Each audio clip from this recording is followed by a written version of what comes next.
So when it comes to hunting for aliens, most folks automatically jump to thinking radio signals are the be-all end-all. But there's an attractive alternative, searching for physical artifacts. Yes, alien structures. Now, we're not just talking about crop circles or other weird phenomena here on Earth. We're talking about massive engineering works that an advanced society has constructed somewhere in space. So why search for these artifacts? Because it eliminates the requirements that aliens have chosen to get in touch, to transmit radio signals our way. Sure, maybe they want to do that, but then again, maybe they just want to lay low. If you're not sure you're the Milky Way's top dog society, you don't want to bet the farm by assuming that the alpha aliens, wherever they might be, have good intentions. Silence could have survival value. There's another point. Picking up an alien civilization's transmissions requires that the signal reach your telescope at the very moment that you're pointing it in their direction. So this is SETI's well-known synchronicity problem, and it's been likened to firing a missile and expecting that it will intercept head-on another one fired by somebody else, which is kind of improbable. Earlier this year, astronomers combed through more than 5 million stars from the Wide Field Infrared Survey Explorer, Gaia, and 2 mass sky surveys, searching for stars that seem to have excess infrared radiation. And according to these researchers, this extra infrared signal could be interpreted as the signature of a Dyson sphere. Well, what do you know? At least 7 stars in the Milky Way showed signs of potentially harboring a hypothetical, super advanced form of alien technology known as a sphere. Now, while the researchers can't be totally sure that these stars host intelligent civilizations, they're definitely going to pique the interest of scientists searching for the crazy life in the cosmos. So what do we know? Well, theoretical physicist Freeman Dyson first proposed all the ideas of Dyson spheres back in 1960. And the general idea is that technologically superior alien civilizations might build gigantic structures surrounding their home stars, or around black holes, in order to harness the object's gargantuan energy output and further advance their civilizations. So, alien civilizations could use these spheres to acquire millions of times more solar energy than we have access to here on Earth, while also giving themselves a spiffy new structure to live on. But no energy collection or usage system is perfect. So while this sphere collects radiation from the star on its inside, it also emits heat from its outside. To us, that would make a Dyson sphere appear as a star with a lot more infrared radiation than normal. The most extreme version of these megastructures would be an enormous sphere that encapsulates an entire star, and lesser versions can include ring stations and swarms of gigantic mirrors. Now, while scientists argue over the likelihood of a civilization ever becoming advanced enough to construct such behemoth structures, a lot of researchers think that, if these spheres do exist, we should be able to spot them. Because in theory, if a Dyson sphere did surround an alien star, the heat from that star would cause the sphere to heat up and emit a lot, and I mean a lot, of infrared radiation. And hey, scientists, or at least the ones who like to theorize about this, have long said that these advanced alien civilizations would be marked by their ability to harness the energy from the sun, rather than scrabbling over its planet's resources like us puny earthlings. Dyson himself died in 2020 before any of his spheres could be found, although they're just actually one of a dozen ideas that bear his name. Now, Jr., George Dyson, also attested to his father's fascination and comprehensive reach across disciplines. Taking advantage of a short attention span and an aversion to bureaucracy, he contributed to 5 fields of mathematics and 11 fields of physics, as well as to theoretical biology, engineering, operations research, literature, and public affairs. This is what the younger said in an interview. Many of his ideas were controversial, but his guiding principle was that it is better to be wrong than to be vague. So, how do we spot one? Well, as a result, Dyson sphere hunters look for spikes in these wavelengths, known as infrared excess emissions, or IEEs, among the spectra of distant stars. These are one of the key techno-signatures that alien hunting astronomers look for, alongside the weird radio signals, because obvi, atmospheric greenhouse gases, and artificial light. Astronomers on the prowl for these alien megastructures typically rely on 2 key methods: looking for dips in a star's brightness as the structure passes by, and searching for that excess of infrared light, which is probably radiating from the structure itself. Yes, you gotta mention that infrared light can also come from dusty leftovers from star formations, or even super smashing collisions between space rocks, which makes things kinda tricky, especially when you consider that most stars expected to have these disks are the younger ones. That's why 2 new studies found something kind of interesting. They spotted stars with excess infrared light, and they were older than you expected. So Project Hephaestus, an international endeavor involving scientists from Sweden, India, the US, and the UK, took a massive leap forward in this quest. After meticulously sifting through data from the European Space Agency's Gaia Star Map, the 2-mass infrared survey, and NASA's WISE space telescope, scientists have surveyed 5 million distant solar systems using neural network algorithms. We did mention it a bit earlier, but it's so groundbreaking that you gotta mention it twice. In a new study published May 6th in the journal Monthly Notices of the Royal Astronomical Society, researchers used a computer program to look for IEEs. So, like I just mentioned, they used a lot of different things: Gaia, WISE, and also 2MASS, which is short for 2 Micron All Sky Survey. So remarkably, this program identified all of these candidates for sphere-bound stars. Now, all those 7 stars highlighted by the study are M-dwarf stars, which is a class of main sequence stars that are smaller and dimmer than the Sun, and they're all located within 1,000 light years of Earth. Now, this is not the only recent study to identify potential IEEs. A near-identical study, which was uploaded March 27th to the preprint server arXiv, also analyzed around 5 million stars surveyed by Gaia, WISE, and 2MASS, and found 53 potential candidates. However, it's unclear if both studies analyzed that same dataset. The March paper hasn't been peer-reviewed, but in both studies, researchers accounted for factors that could produce false positive results, such as nebulas surrounding stars. However, it is impossible to fully rule out other explanations, such as extreme debris disks, large clouds of rock and dust left behind by collisions, and a lot more. All these things that get really superheated by home stars. Researchers say the next step will be to carry out follow-up observations on the newly identified candidate stars using more powerful instruments, such as, the James Webb Space Telescope, to take more accurate readings and search for other signs of intelligent extraterrestrial life in these systems. And we had to end today with the Tabby star, which is the crazy discovery out in the world that shocked folks back in 2014. It was one fall afternoon, the trees were changing from green to gold, and Tabitha Boyajian visited the astronomy department at Pennsylvania State University to share an unusual discovery. So then a postdoctoral scholar, Tabitha had flagged inexplicable fluctuations of light from a star monitored by the NASA planet-hunting Kepler Space Telescope. These fluctuations looked nothing like those caused between a planet passing between the star and the telescope. She'd already ruled out other culprits, so like glitches, anything, and she was like, I need ideas. And we have some quotes from some of the researchers there. They were like, it was kind of unbelievable that it was real data. We were scratching our heads. For any idea that came up, there was always something that would argue against it. Now, this was star KIC 8462852, and it had a very unusual flickering habit. Tabitha wrote up a paper on possible explanations for the star's bizarre behavior, and these were published in the monthly notices of the Royal Astronomical Society. But she also sent her data to fellow astronomer Jason Wright, a researcher who helped develop a protocol for seeking signs of unearthly civilization. And she's like, what do you think? Well, to him, it looked like the kind of star he and his colleagues had been waiting for. If none of the ordinary reasons for the star's flux quite seemed to fit, perhaps an extraordinary one was in order. One new brain suggested something very unorthodox. Perhaps these fluctuations were caused by alien tech. Now, this star, now known as Tabby's star, has captivated a lot of folks. As with all great enigmas, it has generated a seemingly infinite number of possible solutions, none of which wholly explain the curious observations. Whatever is responsible may lie outside the realm of known astronomical phenomena. Experts said, when Tabitha showed us the data, they were fascinated by how crazy it looked. Alien should always be the very last hypothesis you consider, but this looked like something you would expect an alien civilization to build. And this star held more surprises. Another astronomer, Bradley Schaefer of Louisiana State University, said that based on archival data, this star had dimmed by more than 15% over the past century. And this claim was controversial because such dimming seems next to impossible. Stars stay at nearly the same brightness for billions of years after they are born, and only undergo rapid changes just before they die. The irregular dips and long-term dimming of this star are normally seen around very young stars with still forming planets. So these experts went through a lot of natural explanations, and they're like, yeah, this might be an alien megastructure, which kind of similar to what Dyson described more than half a century ago. And this was after ruling out black holes,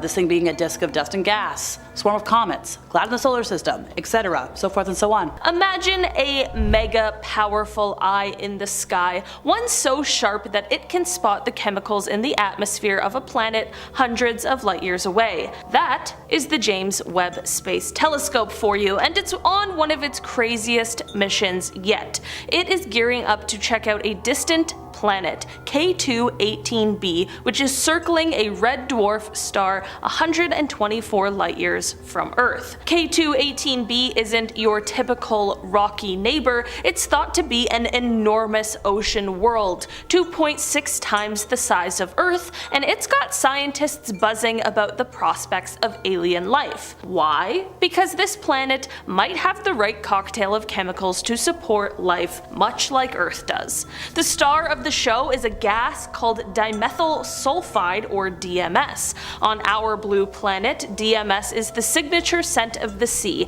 mainly churned out by tiny ocean dwellers called phytoplankton. We don't know any natural way to make DMS without life being involved, so finding DMS on K2-18b could be a game changer, a potential hint that we are not alone in this vast universe. The folks at NASA and Dr. Niku Madhusudan from Cambridge have been keeping an eye on this, and the latest scoop from the James Webb Space Telescope suggests there's a better than ever chance that DMS is present in the planet's atmosphere. But hold your horses, it's not time to throw an alien welcome party just yet. The James Webb Space Telescope will spend 8 solid hours staring at K2-18b, trying to capture more data. After that, it's going to take a few months of head scratching and number crunching before scientists can say for sure what's up with the DMS. And while the idea of hopping on a spaceship and visiting this watery world sounds like a blast, we're not packing our bags just yet. At the speed of our fastest spacecrafts like the Voyager, it would take over 2 million years just to get there. So for now, we just have to rely on the James Webb Space Telescope's incredible ability to analyze light that has passed through the planet's atmosphere, giving us clues about what gases are present. This upcoming observation isn't just about DMS though. Scientists are also on the hunt for other gases like methane and carbon dioxide, which have their own tales to tell about the possibility of life and the planet's climate. So here we are, waiting to see if K2-18b might just be one of our first real leads in the cosmic search for company. Stay tuned, because the results from this space detective story could redefine our place in the universe. Could you imagine? Like, that will just happen one day where they're like, we found it, definitively, what are we gonna do then? It's, you know, you always wonder, but you never really expect it to happen, so I don't know. Little food for thought. Alright, next up we are talking about the Viking raid. Alright, a little different than what you might be thinking of. There is a scientist out there that has come up with quite a shocking proposition that might have major implications. According to his theory, it's possible NASA might have already found aliens and killed them. Imagine it's the summer of 1976. NASA's Viking landers have just made a grand entrance on Mars, ready to poke around and see if they've got any Martian neighbors. They start running a series of complex experiments to catch any signs of life. These Viking machines were pretty decked out with science gear. They had tools to analyze Martian soil, looking for organic compounds, basically just the chemical fingerprints of life. But the results that they got back were a mixed bag. Some tests hinted that something was alive and kicking, showing changes in gas levels that suggested microbial metabolism. Other tests, however, found nothing but a dead end. Fast forward to today, and along comes Dirk Schulz-Makic, an astrobiologist with a fresh take on this old puzzle. He's got this idea that maybe, just maybe, NASA did find Martian life all those years ago, but accidentally killed it during their tests. According to him, these Martian life forms could have been like the toughest little microbes we find in Earth's driest deserts. Real survivors that can handle extreme conditions. Dirk's theory hinges on the idea that adding water to the Martian soil was a bit like throwing a surprise pool party in a desert. Good intentions, but potentially disastrous for the locals. On Earth, for instance, when heavy rain hits the ultra-dry Atacama Desert, a lot of the resident microbes just can't handle the sudden deluge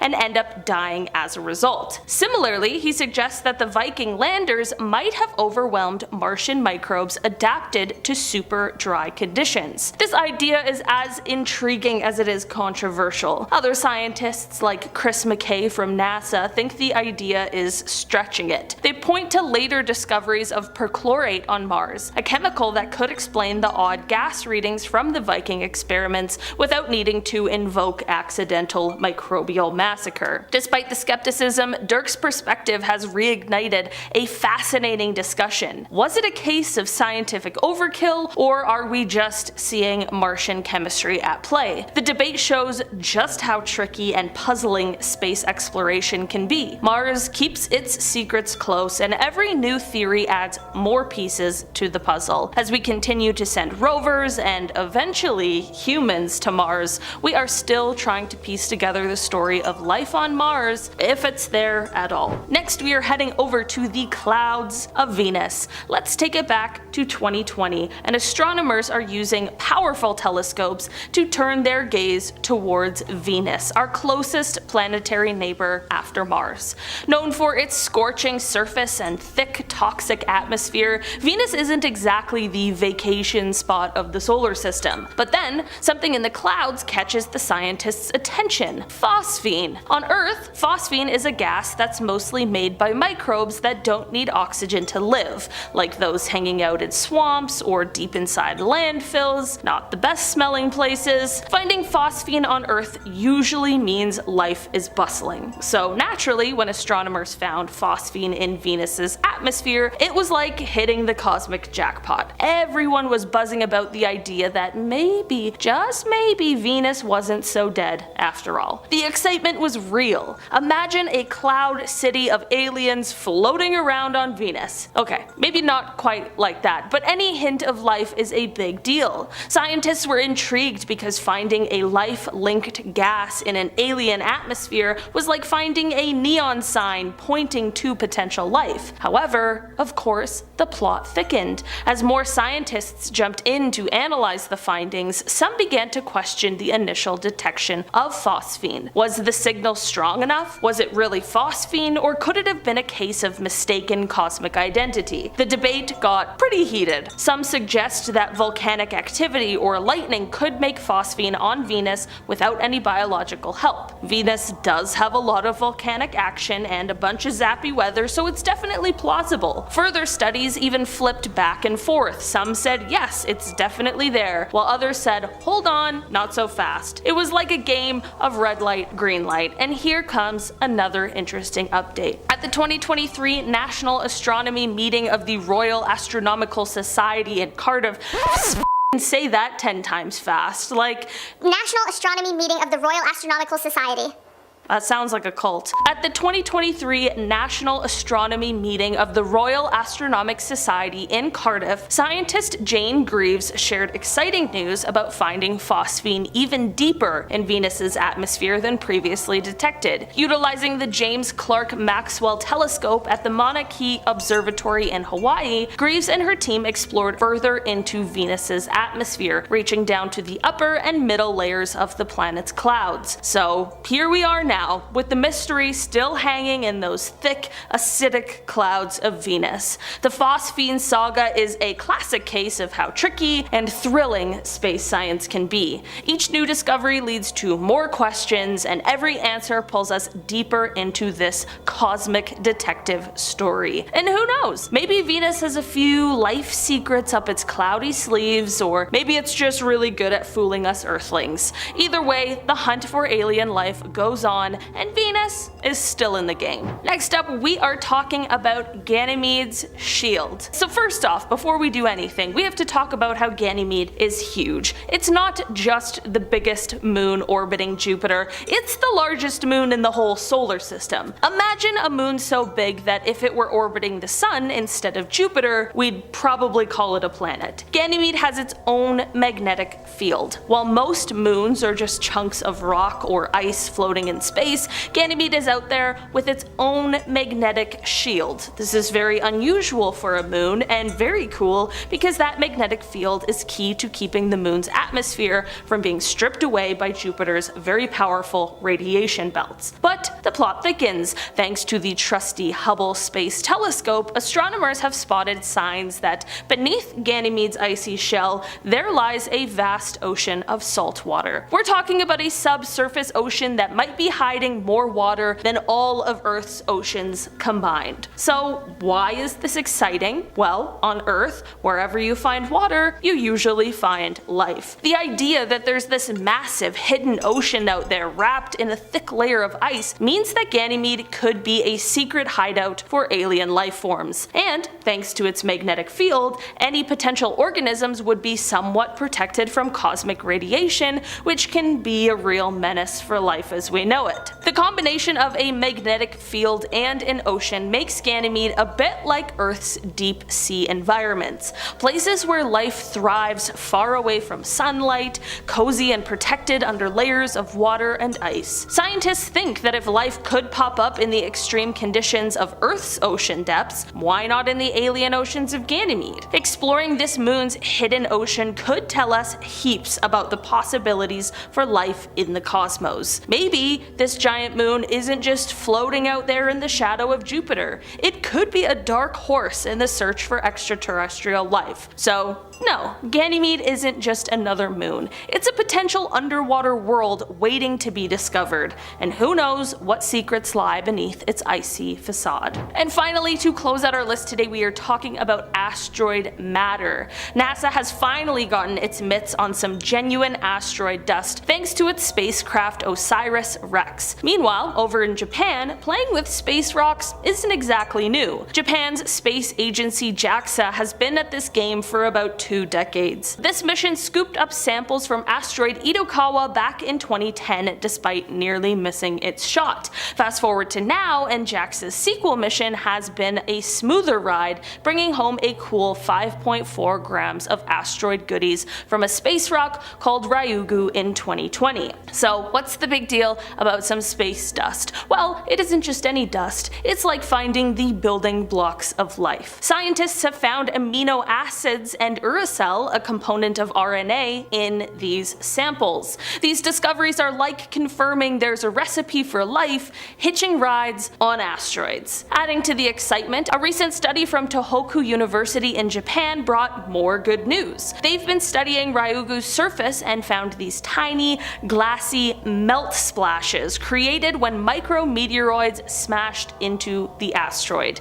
These splashes are not just glass, they're like a micro museum of what happens when cosmic materials meet and mix. The coolest part is that these splashes contain primitive organic material, kind of like the premix for life's batter, but it's just missing a few ingredients like nitrogen and oxygen. It's as if these tiny particles are showing us how life's building blocks might have been delivered from the far reaches of space right to our doorstep, or rather to early Earth. While NASA is just starting to peek inside its sample container from asteroid Bennu, they're expecting to find similar treasures. It is absolutely mind-blowing to think that the seeds of life on Earth might have just come straight from outer space. Scientists are now armed with both the rocks and the tech to explore this ancient idea, turning age-old speculation into very real science. Who knew that something as small as asteroid dust could tell us such big stories about our origins? Aliens are watching us, and while nobody is saying be on your best behavior, one has to think why and what are they learning. Today we're going to go in depth and talk about the zoo theory, discuss what you can find in landmarks, ponder the beginning of the world, and more. Let's blow some minds. I suppose one should start with the very beginning of everything, since humans don't know how we came to be. There's thousands of theories, but can any sciencey person say without a doubt how humans and the Earth were formed? Don't think so.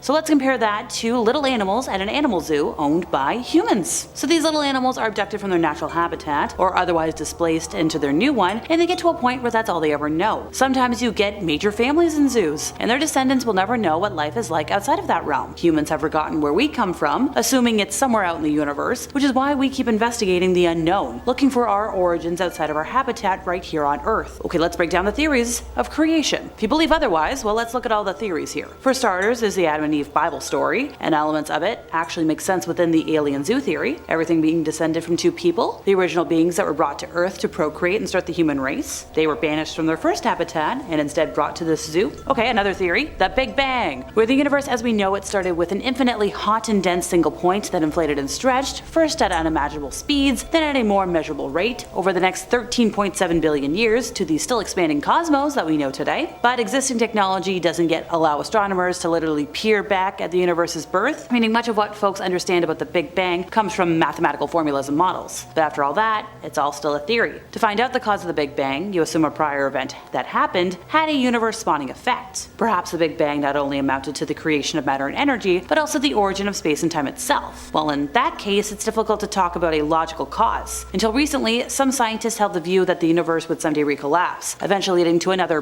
bang. But then they learned that the current expansion of the universe is never going to stop. So that kind of went.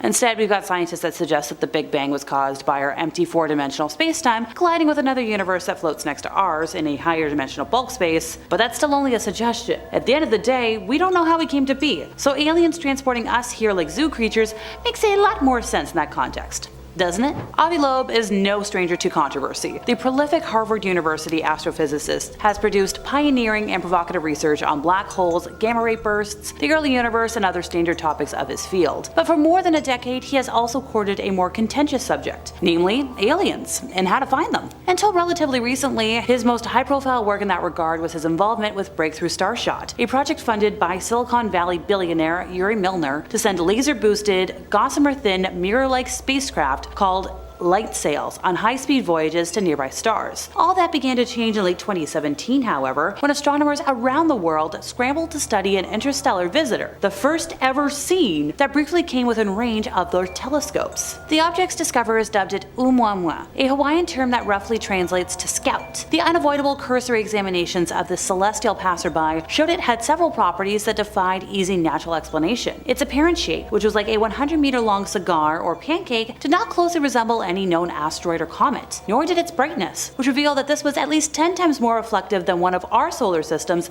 typical space rocks, shiny enough to suggest the gleam of burnished metal. And most strangely, as it zoomed off after swooping by the sun, the object sped up faster than can be explained by our star's waning gravitational grip alone. Run-of-the-mill comets can exhibit similar accelerations because of their rocket-like effect of evaporating gases jetting from their sunlight-warmed icy surfaces, but no signs of such jets were seen around this. So to experts, the most plausible explanation was as obvious as it was sensational. Taken together with its possible pancake-like shape and high reflectivity, this anonymous acceleration made perfect sense if the object was in fact a light sail, perhaps a piece from some long-expired galactic culture. Primed by years spent pondering how we might someday find evidence of cosmic civilizations in the sky's depths, our professor became increasingly convinced that with this, the evidence had instead found us. On June 25th of 2021, the Pentagon and the Office of the Director of National Intelligence released their much-hyped report on unidentified aerial phenomena, or UAP, another way of saying UFO. The star map revealed that more than 2,000 stars, some with their own planets, actually have a direct view of our planetary presence. A paper published on June 23rd of the same year, so a couple days before, showed that in the past 5,000 years, more than 1,700 stars have been in the right celestial position to view a populated Earth transiting the Sun, with 319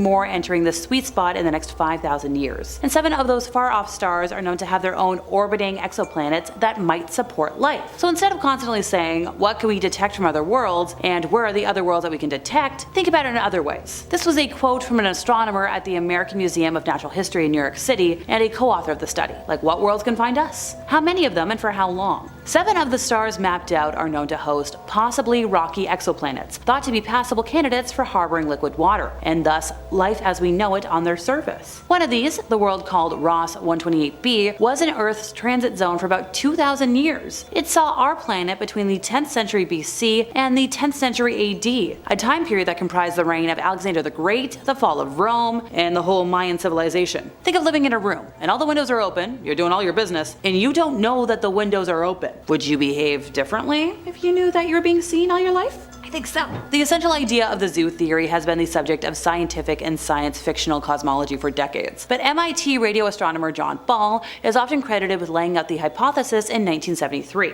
In essence, the zoo hypothesis serves as a possible solution to the Fermi paradox. Named for physicist Enrico Fermi, this paradox refers to the contradiction between the high likelihood of systems spanning intelligent life, according to some interpretations of the Drake equation, which is used to estimate the number of communicating civilizations in our galaxy, technology, and also the lack of evidence for such intelligent life. The aliens might be there. This is according to astrophysicists William I. Newman and Carl Sagan, and they explained this in their 1978 paper Galactic Civilizations, Popular Dynamics and Interstellar Diffusion, saying it's ultimately impossible to predict aims and beliefs of a hypothetical advanced civilization. However, they stress that such ideas are worthwhile and that they help us imagine less apparent social impediments to extensive interstellar colonization. In other words, if we're putting all ideas on the table concerning the possibility of advanced alien life, then the zoo hypothesis has a place in the cosmological lazy Susan. And finally, this brings me to the ancient alien theory, or ancient astronauts, which refers to a specific set of beliefs that intelligent extraterrestrial beings visited Earth and made contact with humans in antiquity and prehistoric times. Proponents suggest that this contact influenced the development of modern cultures,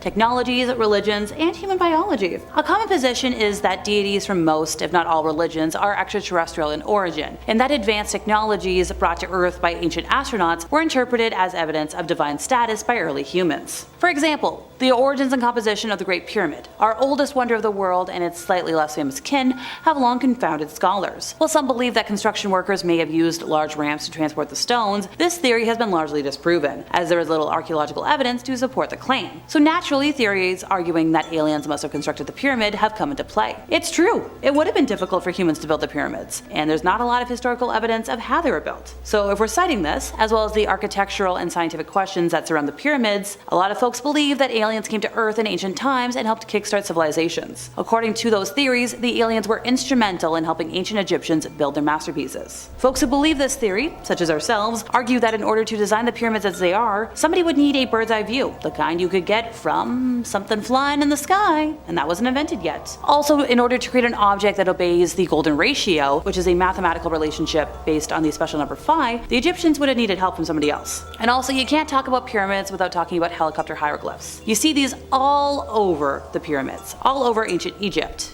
And they've got stuff on it that didn't exist back then. So if folks needed to create that, they would have had to see it. Retired senior scientist Boyd Bushman, who passed away in the summer of 2014, so about a decade ago, recorded a video shortly before his death in which he talked candidly about his personal experiences at Area 51 and his involvement there with alien technology, alien creatures, and their unique anti-gravity propulsion systems. During the video interview, Bushman produced many photographs showing the aircrafts, alien beings, both dead and alive, and their futuristic technologies, while disclosing never-before-told bits of information he garnered from the unearthly alien visitors. Spanning a 40-year career, Bushman was employed by Hughes Aircraft, General Dynamics, Texas Instruments, and Lockheed Martin, during which time he was awarded 26 patents. Some are still classified, by the way, for his work on the Stinger, formerly known as the Red-Eye missile system, laser-guided smart explosives, imaging systems, and magnetic-related technologies. His credentials are impeccable, which lends a lot of credibility to his claims. What are those claims? He's spoken to alien visitors and worked first-hand with their technology during his tenure at Area 51. During the interview, Bushman details an astonishing recollection made by a pilot involved with material recovery after a 1947 UFO crash. So, what happened? The radar group had found a blip out over New Mexico and they wanted to assign the pilot to go check it out. So the pilot was out flying and he found the item and immediately communicated back and was like, "First of all, I want you to tell me if there are any other airplanes flying in the area." Control was like, "Nope, just kind of you." The pilot was like, "Okay, second thing I want to know. Do I have authority to bring it down?" They were like, "Why do you want to bring it down?" He's like, "Well, I am flying the fastest thing that United States can make, and that thing's getting ahead of me. I know he's either a friend or an enemy, and if he's leaving me, then he's an enemy. Therefore, I would like to bring it down." Well, lucky for him, he was granted authority. So, once the craft was down, he flew past it, saw that there was a road on one side of a fenced area, so he managed to come down gracefully, landed his plane, and he cut across the fence. The door to the craft was open, and one of the alien beings was out, walking around. The other 3 aliens in the craft were already long dead. So our pilot knew it was going to be a while before the military got there, and he's like, "I don't really want to be alone with that thing." So he got back in his plane and got out of there. He was never debriefed at the scene. He was just like, "Nope, nope, absolutely not." So back to our lovely witness today. day, he presented pictures of the alien beings he claims to not only have seen with his own eyes, but interacted with. He stated that the aliens were about 4.5 to 5 feet tall, and at least 18 of the beings lived and operated at Area 51. One or two of them were actually 230 years old. The aliens explained to Bushman that there were two types of otherworldly beings, which were kind of similar to our 19th century cowboy wranglers and rustlers. So one group was kind of intent on guiding the human race, while other ones weren't so friendly. Hopefully I never meet the not so friendly ones. Chris Augustin tours UFO conferences across the globe, giving the shocking story about how he has experienced missing time due to being abducted by aliens. Which, yikes. Oh, and it all started with him going to Area 51. So in a video that was uploaded to the interwebs, we see Mr. Chris Augustin himself telling folks that he was like, I'm gonna go to Area 51. Because why? Well, he became obsessed with UFOs after seeing a mysterious black triangular craft on July 17th of 1999 in Washington Township of New Jersey when he was studying at school. On the day he goes to Area 51, parks his car, climbs a hill near the site. Apparently it wasn't fenced off, and there was a black helicopter in the sky just flying around. And it never really got close to him. After that, our lovely Mr. Augustine crossed the border into the base and wasn't challenged by anybody before leaving. Well, 6 months later, aliens are here. It was around 10 p.m., February of 2002. He was driving home from his girlfriend's place and he lost 3.5 minutes while at the wheel. He then had a spike in psychic experiences, suffered a lot more abductions. He'd wake up with redness in his bed. There was a bizarre metal implant in his lower left leg that was placed there by the aliens. And at this conference, he was like, yep, this is what happens when you're abducted by an alien. So it's believed he must have made contact with something at Area 51 that has since followed him home and won't leave him alone. A very curious video showed up on YouTube back in 2011 showing a collection of leaked videos. And what's on those videos? Well, an alien being interrogated by a government agency. It's a gray type entity shown being interviewed and examined, supposedly as part of some diplomatic exchange. And he's from the Zeta Reticuli star system, sent as part of an envoy to discuss matters of mutual concern. As of September 2019, no extrasolar planets have been discovered in this system, according to government experts, but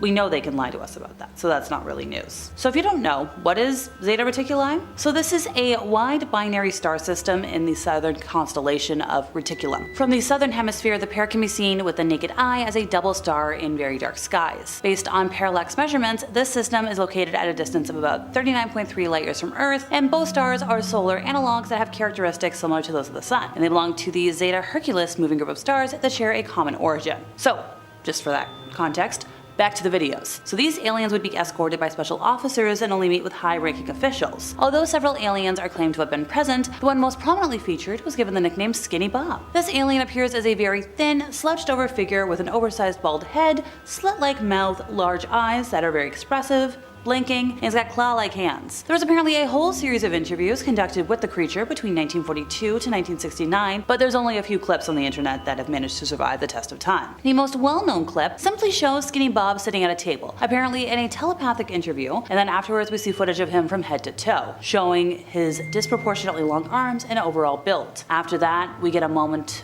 where you can see Skinny Bob in a pool of some sort of liquid. That's where he slept. According to my sources, the aliens were filmed without their knowledge or consent, with a lot of documents supposedly describing an incident in 1961 when 3 of the beings realized they were being secretly filmed by a hidden device, which was considered a violation of their agreement. There was a treaty that stipulated that photographs and filming of said entities would not be allowed unless specific permission was given. The diplomatic exchange of it all matches up with what we know about Area 51 being a place for everything alien. In 1995, Ray Santilli, a London-based entrepreneur, released footage of an alien autopsy performed in 1947. Experts immediately ridiculed the footage as a hoax, and he was like, okay, maybe this part is, but it's not a total hoax. Real footage did exist. In 1993 or 1994, he saw footage of the autopsy in its original form and brought it back with him to the UK. But within a year or so, it had completely deteriorated. So, whoops. There were a couple of frames left over that could be used as reference. So what our witness did was restore the footage frame by frame over a very long period of time. Just wanted to restore what was a very damaged film. And seeing as a lot of footage of anything to do with Area 51 or Roswell has been redacted, destroyed, or heavily censored seems believable. And finally for today, in Bob Lazar's 1989 interview, he mentioned working at a secret facility where alien technology was being reverse engineered, being taken apart to figure out how it works, whether the Pentagon could duplicate it. And Bob's job was to help specifically with the reverse engineering of one of 9 flying saucers, which were extraterrestrial in origin. So one of these, the one he called the Sport model, was manufactured out of a metallic substance similar in appearance and touch to liquid titanium. Now the propulsion of the studied vehicle ran on an antimatter reactor and was fueled by the chemical element with atomic number 115, which it's a whole thing, but long story short, we can't make this as humans. So in another interview, when Bob actually appeared under his own name, he was like, yeah, this was at Area 51, kind of wild stuff. And the craft he was working on was dismantled. The reactor he studied was topped by a sphere or semisphere, which emitted a force field capable of repulsing human flesh. Now this craft was split into 2 main levels. The reactor was positioned at the center of the upper level, with the antenna extending to the top, surrounded by 3 gravity amplifiers. These were connected to gravity emitters on the lower level, which can rotate 180 degrees to output a gravity beam or anti-gravity wave. So in 1989, Bob said the seats of the saucer he saw were approximately tiny human-sized, and that he had seen alien cadavers of a corresponding size. Now, he doesn't have any pictures of them sadly, but they were there, they tried to get out, they didn't make it. The humans there said no. What if I told you that Mexico holds some of the most compelling evidence that aliens have not only visited Earth, but may still be walking among us today? From ancient artifacts to modern military encounters, buckle up as we dive into the mysterious discoveries that could prove we are not alone in the universe. The Cuyame UFO incident of 1974 is one of Mexico's most mysterious and captivating encounters, sparking speculation and intrigue ever since details began to surface. On August 25, 1974, in the desert near the town of Cuyame, a routine Mexican military patrol stumbled upon something far from ordinary. As the convoy moved through the remote area along the US-Mexico border, they spotted several UFOs in the sky, with one appearing to malfunction and descend rapidly. Deciding to investigate, a helicopter crew approached the mysterious craft. The UFO allegedly emitted a powerful burst of energy, causing the military helicopter to crash. The aftermath remains elusive, with much of the event kept classified by the Mexican government for years. Only in the 1990s did details begin to emerge thanks to dedicated UFO researchers. While some believe the incident involved advanced experimental aircraft, others are convinced it was an encounter with extraterrestrial technology.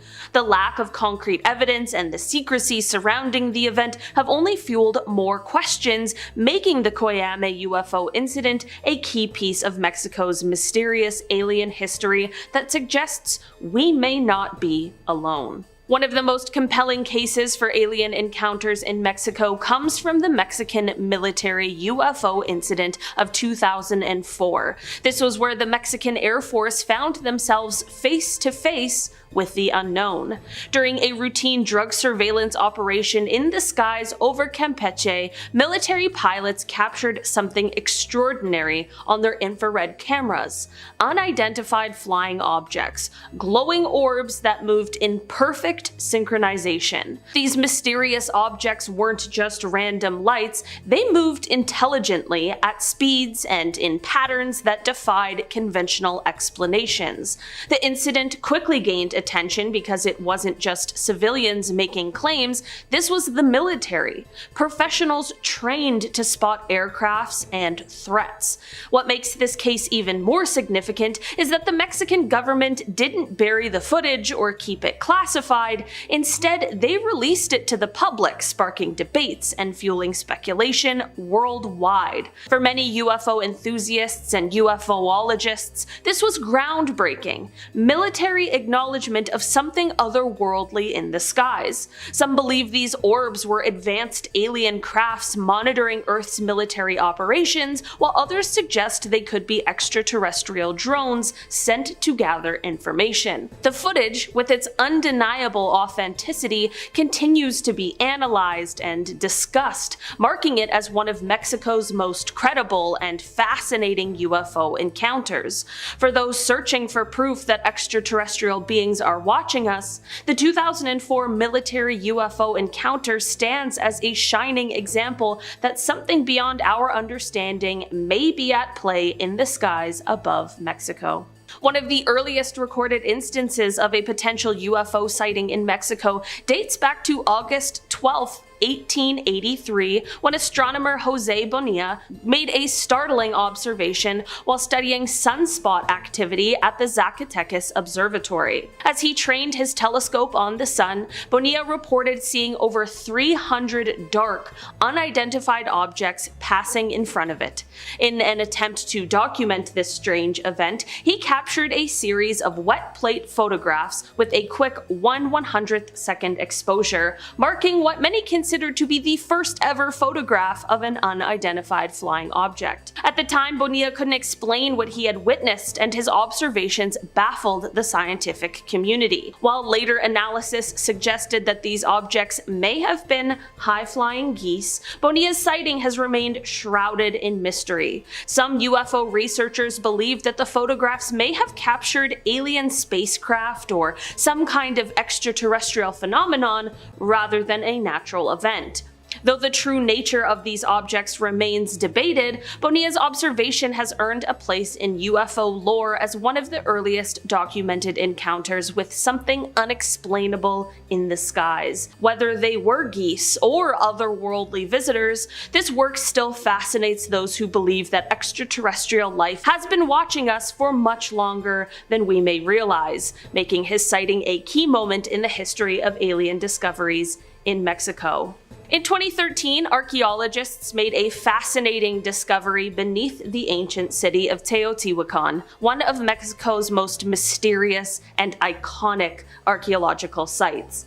While excavating an underground tunnel beneath the Temple of the Feathered Serpent, researchers uncovered hundreds of strange metallic spheres. These orbs, coated in pyrite, often referred to as fool's gold, shimmered with a golden metallic sheen, sparking immediate intrigue. Although the spheres were found in a sacred and ceremonial space, their purpose remains unknown, leaving much to speculation. The discovery quickly caught the attention of UFO theorists and alien enthusiasts. Due to their unusual properties and very advanced craftsmanship, some believe these spheres are not of human origin, suggesting that they could be remnants of extraterrestrial technology. The fact that Teotihuacan was once a highly advanced and mysterious civilization only fuels these theories. Some propose that these metallic spheres might have served a purpose far beyond what ancient humans could have understood, possibly connected to alien influence or ancient visitors from another world. Could these spheres be evidence of extraterrestrial beings interacting with ancient Mexican civilizations? For those convinced that aliens walked among us in the past, Teotihuacan's alien metal discovery stands as a compelling clue that something otherworldly was at play in shaping ancient Mexico.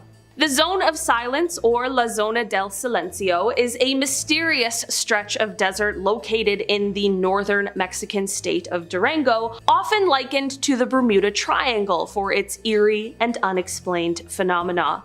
The region gained notoriety for its peculiar electromagnetic anomalies. Radio signals vanish, compasses spin erratically, and airplanes flying overhead have reported strange interference with their instruments.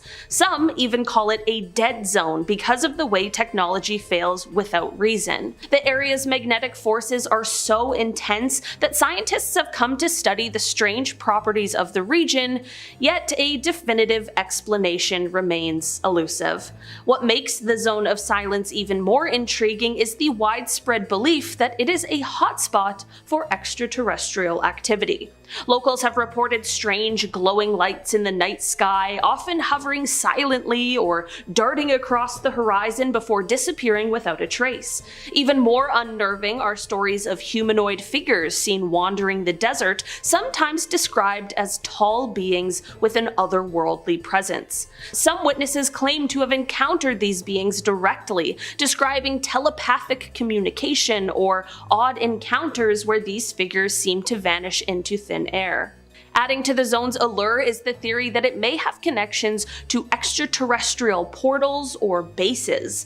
UFO enthusiasts suggest that the strange electromagnetic fields in the area could create a vortex or a gateway for alien crafts to travel through. These claims are bolstered by the discovery of unusual meteorite debris in the region, with the most notable being the Allende meteorite, which fell nearby in 1969. Some believe that these space rocks may be carrying more than just cosmic dust, potentially hinting at alien technology or ancient visitors from the stars. Many ranchers and residents tell tales of unexplained disappearances, mysterious sounds in the desert at night, and animals behaving erratically within the zone's boundaries. These stories, coupled with scientific curiosity and a lack of clear answers, have made the Zone of Silence one of Mexico's most enduring mysteries. Whether it's a natural anomaly or a hub for extraterrestrial activity, the zone continues to captivate scientists, adventurers, and UFO hunters, leaving many to wonder if this desert holds proof that we are not alone in the universe. I'll be honest with y'all, before today I had written off crop circles as entirely man-made legends that only serve to discredit alien discourse, but then that went down a heck of a rabbit hole. Like, I'm not even gonna tell you how many hours I spent on the internet, but what I learned completely changed my point of view. So, question for you, do you believe crop circles are the work of aliens? Let me know in the comments and let's see if I can prove what I learned. Back in 2017, hundreds of circles in the ground of the Amazon rainforest that date back thousands of years were discovered, but scientists didn't know what purpose they served. So, the rainforest has long been thought of as a pristine ecosystem that was untouched by humans before the Europeans arrived, but new research actually showed that something manipulated the landscape many centuries before their arrival. Modern deforestation in the Amazon led to the discovery of more than 450 geometrically shaped ditches, known as geoglyphs, which occupy roughly 13,000 square kilometers in the acre state of Brazil. These circular geoglyphs went unnoticed for centuries because they were covered by trees, but now, thanks to deforestation, they're visible from the air. But here's the thing, researchers don't know what function they served. Archaeologists didn't find enough artifacts to determine it was a village, and the design make a defensive or military purpose kind of unlikely. So if you're a regular around here, you already know that I have a theory that aliens used hieroglyphs as a way to communicate with humans many years ago, and now that it's fallen out of regular conversation with humans, aliens can't communicate with us as easily. So for folks like me who believe that, hieroglyphs appearing to resemble planes and helicopters and artwork done thousands of years ago, they've been hailed as unequivocal proof that the ancient Egyptians were visited by beings who brought them advanced technology from the future, or just came to say hello, with a lot of supporters of the theory, myself included, saying if the ancient civilization was putting helicopters and modern spacecrafts in their work, then they must have seen them or at least observed images of them. Why can't crop circles be the same, like the ones made by aliens? It's a way to send us important messages, kind of like a big billboard, but the sad thing is we just can't understand. But now we have proof that's been happening for much longer than most people think. Speaking of which, the first ever crop circle ever reported was in 1678 in the Mowing Devil, or Strange News out of Hertfordshire, which was an English woodcut pamphlet. According to the reporting, a farmer and crop mower were arguing up the cost of harvesting the farmer's oat field. The farmer was furious at the mower's price and stormed off swearing that the devil himself should harvest the crop, which, I get it. Prices are expensive. The economy sucks. Well, that night a dazzling light lit up the oat field, and in the morning the farmer discovered perfectly round circles in his crops. And he was so terrified because he thought it was only, neatly mowed by the devil or some infernal spirit. And he was like, yep, I'm not gonna harvest that. He abandoned it. He's like, My take? The aliens watching from afar saw the perfect opportunity to show off their abilities and help a human out. Sadly, Buddy didn't receive the message well because he couldn't translate it. I wonder which side of the argument the aliens were siding with by sending the message. I'm assuming they were probably trying to warn humans against messing with the devil, since I'd hope by now we all know that, that's bad. But back in the 1600s, I don't think it was even illegal to have coitus with the devil yet or demons. It is now, but it took a while. Don't ask how I know this, I know way too much about things.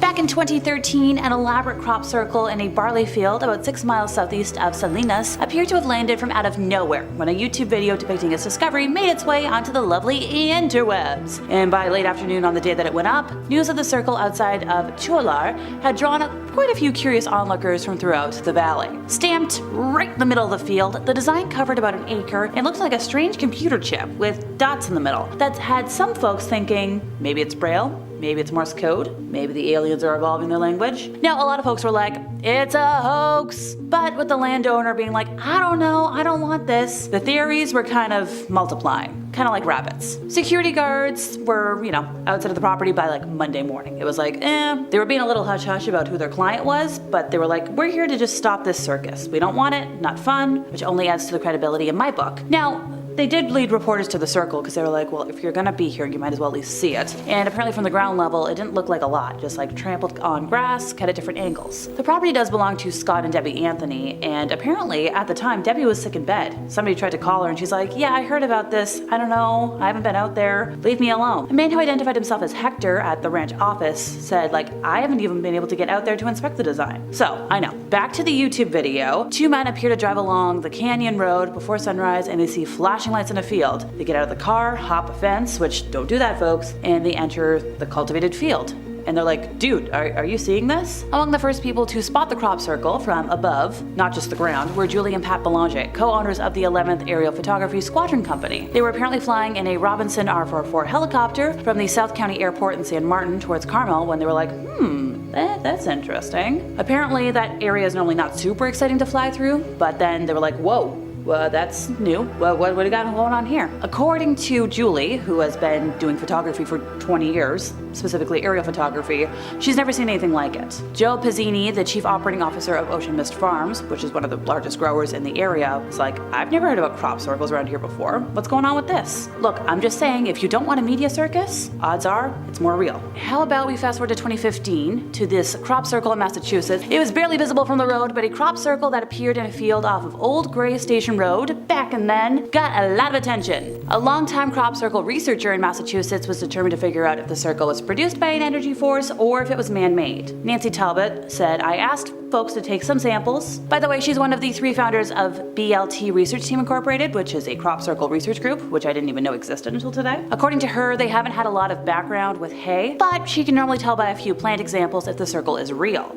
Oh, BLT, by the way, not a sandwich. It stands for the last names of the 3 people who created the research company: John Burke, William Levengood, and Talbot. Burke, a New York businessman, and Talbot, a music producer with some research background, helped to gather the data that Levengood, a biophysicist, used to make findings about the mysteries. By the way, the location of this one is the exact field where a crop circle was found about 2 years ago, around the same time of year. Now, it's possible that the energy that creates non-man-made crop circles is drawn to certain earth features, such as limestone under the soil or a nearby water supply. Like, for example, crop circles found in Europe are often located in areas where there are chalk deposits underground. Talbot said research has shown that a crop circle that is not man-made, made by aliens, exhibits changes to plants inside the circle when compared to the same type of plants outside the circle, but from the same field. So it changes their chemistry. Talbot began investigating and researching crop circles like 25 years ago when she read an article about them appearing in fields in Europe. And the team's interest was like, okay, what's causing these? If it's not man-made, what's doing it? Aliens! She organized field teams around the world because, well, these crop circles were starting to pop up everywhere. And the changes that occurred, regardless of what country they were in, the same basic changes were consistent when you compare the sample plants from inside the circle to the ones that were outside of it. Researchers determined that the plants inside were exposed to brief bursts of intense radiation, like microseconds, and that's not normal. Apparently the radiation kind of turns the moisture inside the plant stems into steam, and then the steam expands. And that expansion and the buildup of steam blows a hole in the lower stem nodes, which are tougher material. And in the top nodes of the plants, which are more pliable, the stem stretches and often bends. The research results indicate that when the findings show the plant node changes, it's not mechanical pressure that caused the circle. It wasn't something that landed there. Now the research goes even further to explain the burst of energy as well as changes in the soil that include magnetic materials only visible under a microscope, and changes to seed from seed crops where circles have been found. According to Talbot, there have been numerous misrepresentations about crop circles and what creates them. But this way she can be like, okay, this one was man-made, you're just a little too creative with your lawnmower, and what's real? So, if aliens exist, and how could there not be life forms out there? Some of them might come down here periodically. And if there are alien creatures, they're out there. There's an assumption that life forms from somewhere else would be like us. Some might be, some might not be. It could just be the plasmas being directed towards the surface of the Earth to get our attention, like a calling card. Now, it doesn't have to be a threatening, hostile, aggressive act. And look, personally speaking, out of all the instances and cases that I researched for today, this was the one that caught my attention the most and got my brain going. We have science out here proving the difference between hoaxes and crop circles created by unknown beings. What more could you ask for?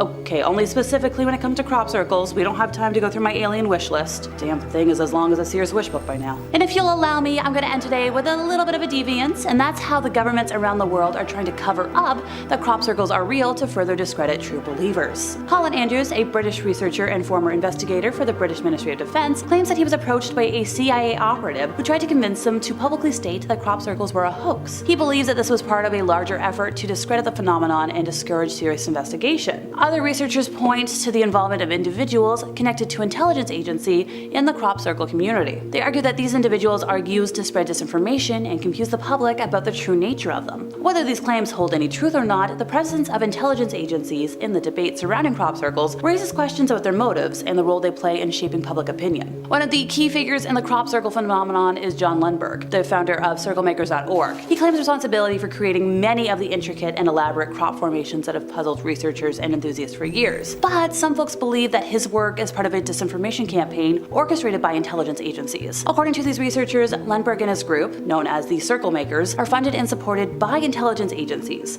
to create these crop circles that are so elaborate and spread the disinformation. They argue that Lundberg's close association with those agencies and the highly choreographed nature of his circle creations suggest a deeper agenda at play. Now, while it is difficult to prove or disprove these claims, the presence of individuals like Lundberg within the crop circle community raise a lot of questions about the authenticity and underlying motives of formations. It's a reminder that not everything is as it seems and that the truth might be a little complex.